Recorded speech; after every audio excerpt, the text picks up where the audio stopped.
रसूल बख्श रईस साहब नवाज शरीफ बाहर कैंपेन के लिए नहीं निकल रहे और इस सारी सूरत-ए-हाल का जो फ़ायदा हम देख रहे हैं कि वो बिलावल भुट्टो उठाने की कोशिश कर रहे हैं। उनका सारी की सारी जो तीर है उनका रुख इसी साइड के ऊपर है कि शेर निकल नहीं रहा, शेर का शिकार करूंगा। आप क्या समझते हैं, क्या वजह है कि वो इतने एक तो कॉन्फिडेंट क्यों हैं कि वो वज़ीर-ए-आज़म बन सकते हैं? सेकेंडली ये कि उनका सारा टारगेट बाकी जो उनकी सियासी हरीफ भी मौजूद हैं इंतखाबात में, PTI भी है, सबको छोड़ के क्यों सारा फोकस उन्होंने नून लीग पे किया हुआ है? देखें, इस वक्त एक मिस्ट्री सी है कि मियाँ साहब के आने के बाद जो तवक्कुआत थी कि जलसे जुलूस करेंगे, लोगों को मिलेंगे, आवाम में जाएंगे, अपना बयानिया नए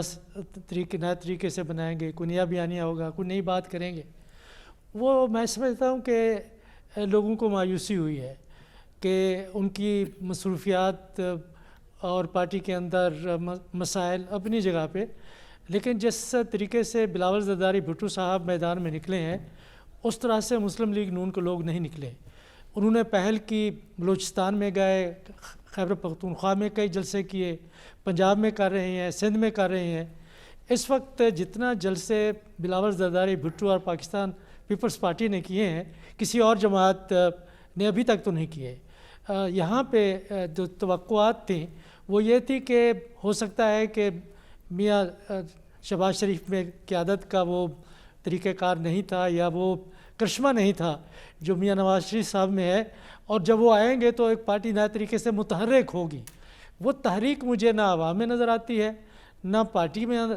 के अंदर नज़र आती है, ना आवाम के साथ रब्ता करने में और जो इंतखाबी मुहिम है उसको चलाने में नज़र आती है। देखें, जो इंतखाबात पाकिस्तान के माजी में हुए हैं वो 6 महीने, 7 महीने, 8 महीने, 1 साल पहले उनकी सब तहरीक शुरू हो जाती थी, मोबिलाइजेशन शुरू हो जाती थी। यहाँ पे तो अभी इंतखाबात में 3 हफ्ते हुए हैं और इस वक्त तक मुस्लिम लीग नून का मेरे ख्याल में 1 या 1.5 या 2 जलसे हुए हैं, और उसके मुकाबले में पाकिस्तान पीपल्स पार्टी को 15-20 बड़े जलसे कर चुकी है। तो वो क्यों कर रहे हैं, उसकी बुनियादी वजह यह है कि ज़ाहिर है कि जिस अंदाज से तहरीक इंसाफ को फ़ारिग किया गया है, ये दोनों की रजामंदी थी, दोनों की यही कोशिश थी, और जिस तरफ से भी उनको किया गया है ये उसकी तायद कर रहे हैं।